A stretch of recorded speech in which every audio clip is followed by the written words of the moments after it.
Hey everyone, welcome to this tutorial on Broken Man as written by Narimasa. First, the usual stuff. The full lesson is split up into several parts and only the first part will be released on YouTube. For full access, you can check out my website or my Patreon page.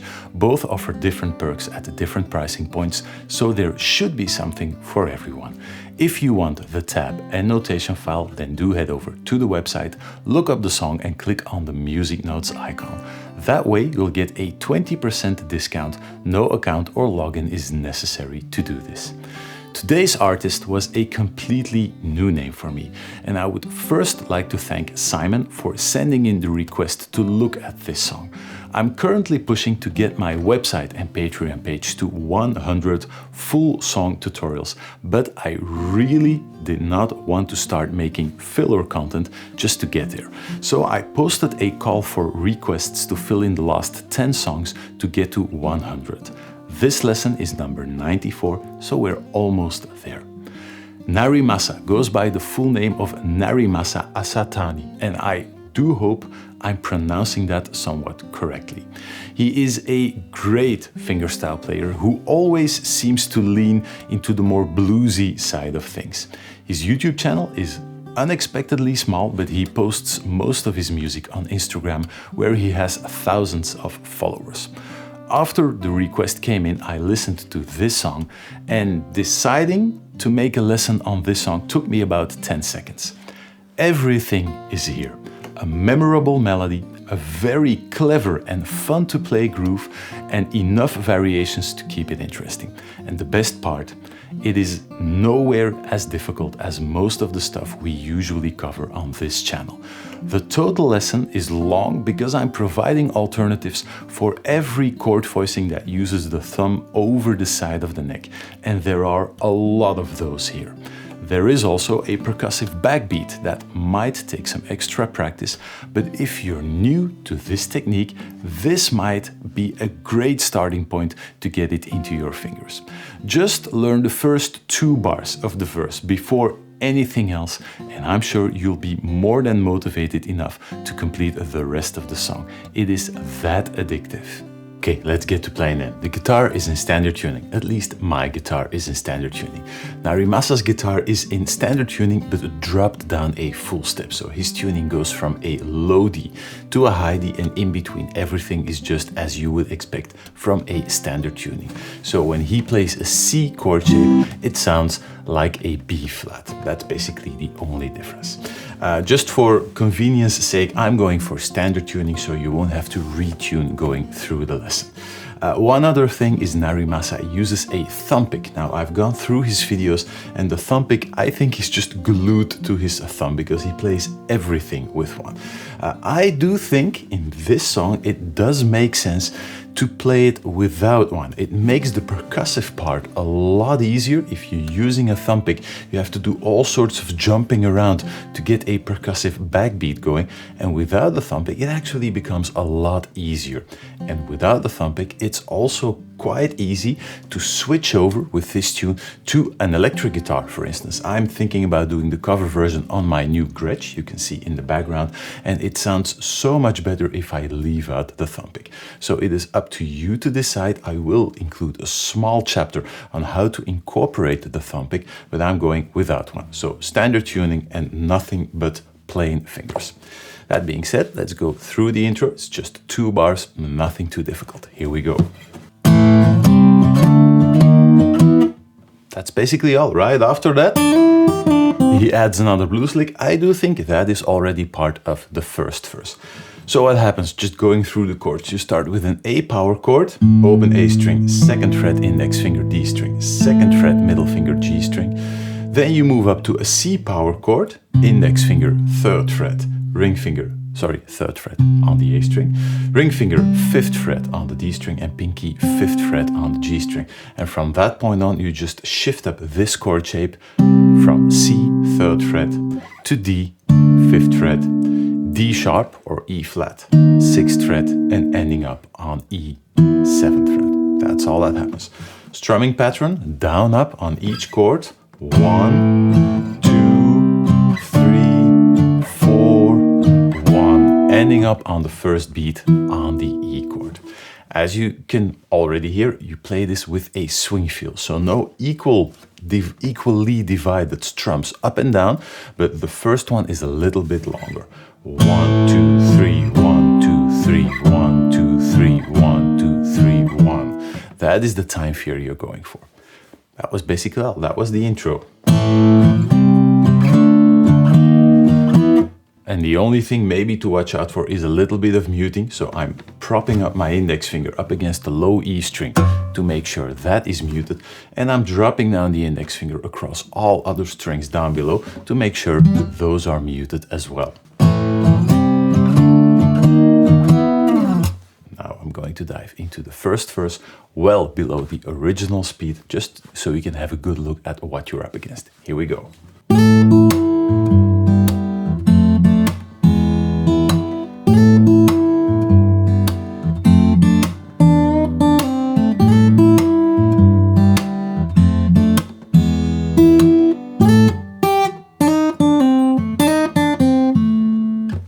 First verse, a cool little pattern.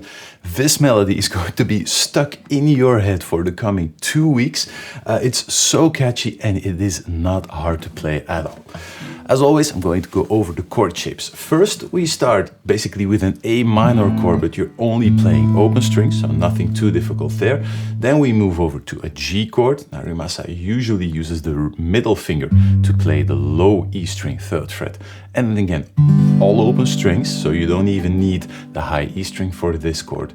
Moving down to F. He uses the thumb over the side of the neck on the 1st fret, ring finger 3rd fret on the D string, middle finger 2nd fret on the G string, and index finger 1st fret on the B string. And then he's going to add the pinky to the 3rd fret on the B string, giving you F6.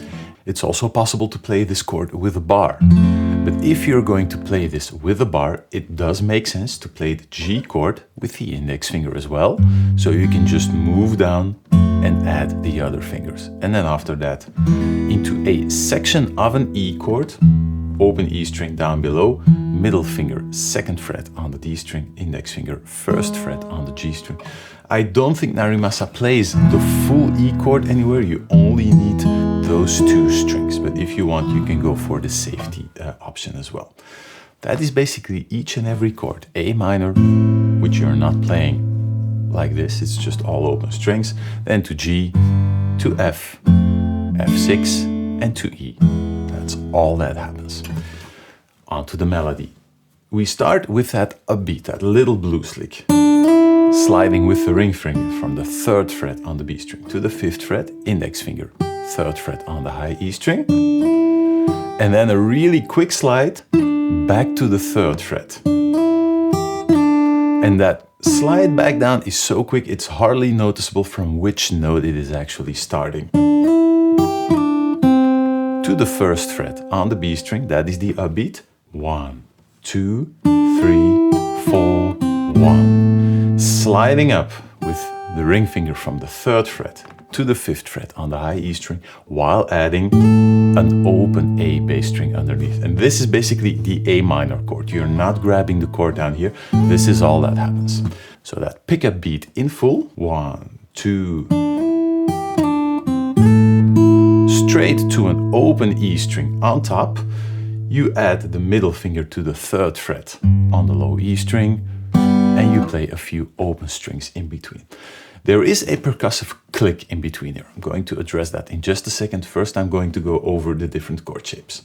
1, 2, 3, 4, 1. To the F chord, just adding the pinky, and then in front of the beat, the E chord. 1, 2, 3, 4, 1, 2, 3, 4, 1, 2, 3, 4. All the way at the end, after the E chord, just a big open E string to round everything out with. As you can hear, every 2nd and 4th beat is empty. That is where we're going to play that percussive backbeat. So one more time without the percussion in there, and then we're going to add it in. 1, 2, 3, 4, 1, 2, 3, 4. That is the full pattern. pattern, we're going to add two more things. First, a little bass line. We're going to add a few extra bass notes. So we're playing that A bass note, and we're going to repick that open A bass string before heading to the G. So we get 1, 2, 3, 4, open E to head over to the F chord. So 1, 2, 3, 4, 1, 2, 3. And the only section where you don't add an extra bass note is when you move to that low E chord. If you combine that with everything else, this is what you get. 1, 2, 3, 4, 1, 2, 3, 4. And now we're going to add the click. If you noticed it, when I just counted along, the second and the fourth beat are always empty, despite the fact that there's already a lot going on. So 1, 2, 3, 4, 1, 2, 3, 4. Every second, every fourth beat is empty. Now we're going to add a light click, and I do put emphasis on a light click. Don't go hammering down on the bass string. This needs to be light to keep everything in balance. Otherwise, that click is going to overpower everything else. One thing to watch out for is we're going to limit the movement of the thumb to a minimum. So what is happening? You're playing the first bass note, you're clicking down, and that click has to prepare the thumb for the next bass note. So it's not playing the bass note, clicking, then looking for the right bass string again and playing the next bass note. This has to be one movement. 1, 2, 3, 4. 1, 2, 3. So playing the bass note, clicking down, and the thumb is now ready to play the next bass note just by lifting up the thumb again. This is how it sounds when you combine everything together. 2, 3, 4, 1, 2, 3, 4. And the trickiest part is all the way at the end. That E chord is to make sure that you realize that E chord is in front of the third beat, so don't start pulling things forward. Everything has to land nicely on the second and fourth beat. 1, 2, 3, 4, 1, 2, 3, 4. And that is the whole pattern for the first section of the verse. The only thing you're going to add is one little single note lick in the next two bars, but that is all. This is something that you can already play on repeat, and it is highly addictive.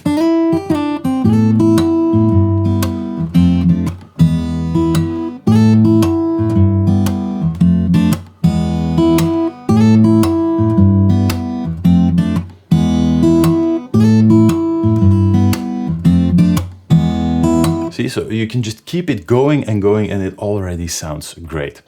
What we're going to add in the next two bars is just a small little lick all the way at the end. So one more time, bars 1 and 2 of the verse.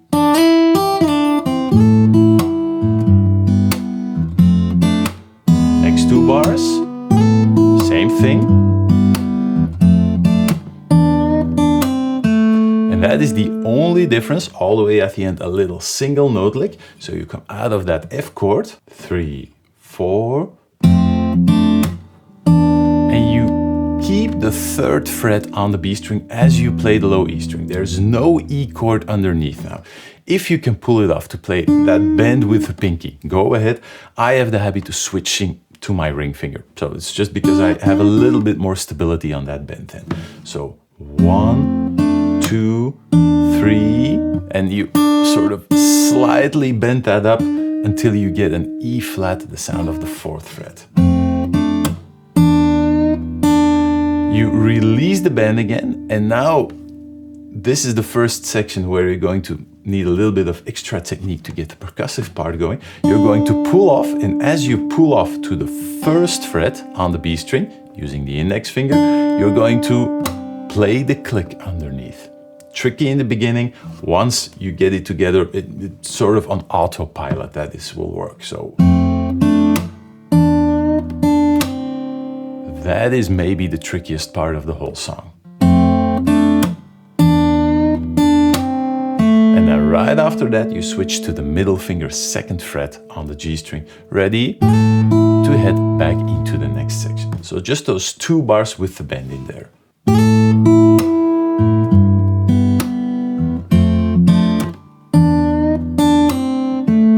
And I'm going to be honest, Narimasa himself, he actually picks that first fret. He sort of performs a percussive click while strumming down on that C note. That is the technique he's using, and that's what I was talking about. If you're using the thumb pick, there's really no other option. Clicking down in the same way with the thumb pick is quite a bit harder, so that is why I decided to drop it altogether. If you want to use the thumb pick, then this is the option. Going up, and then as you go for the percussive beat, you basically strum down on that one note. Those were the next 2 bars.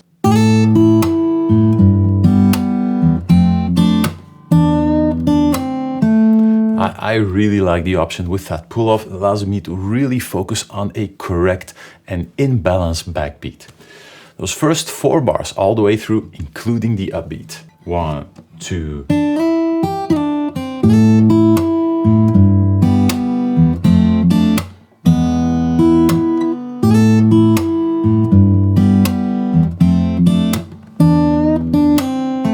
Next 2 bars, exactly the same thing.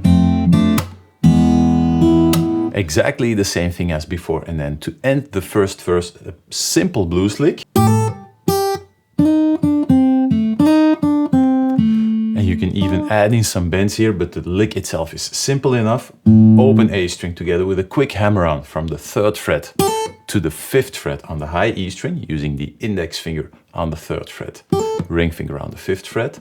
1, 2 to the 3rd fret, and then sliding up with the ring finger on the 3rd fret on the B string to the 4th fret and straight back down.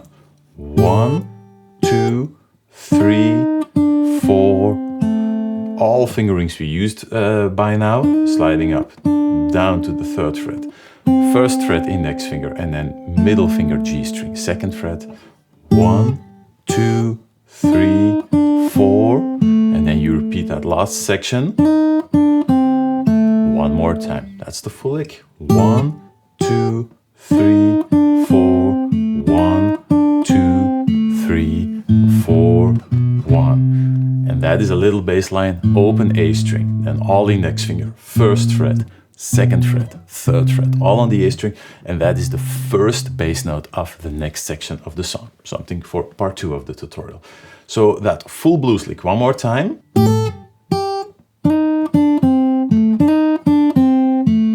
That's all. And if you want to, the first time you can do the slide up, and then if you want to add some variation and you have some blues licks in your fingers, you can pull all the tricks out you want in this little section.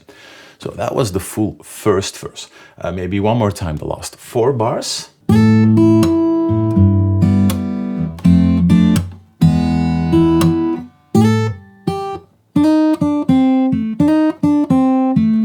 And now that I'm doing that slide up, it's possible that Narimasa does play this as a slide going up rather than a hammer on. But again, it's a simple blues lick. You can basically adapt this to what you think feels easiest. Anyway, that was verse number 1. Let me play through the whole thing one more time with the magnet on the guitar, and then we can close down this first part of the lesson. Here we go.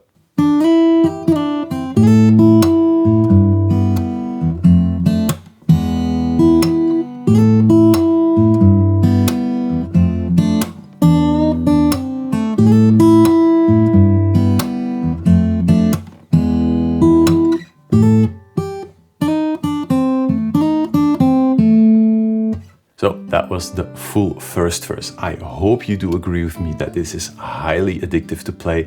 It's a tune, a melody that you will be humming for weeks on end, you and your family, quite possibly. Anyway, take all the time you need to get this down. I'll see you soon for part 2. If you're watching this on YouTube, then now is the time to switch over to my Patreon page or my website. I'll see you there.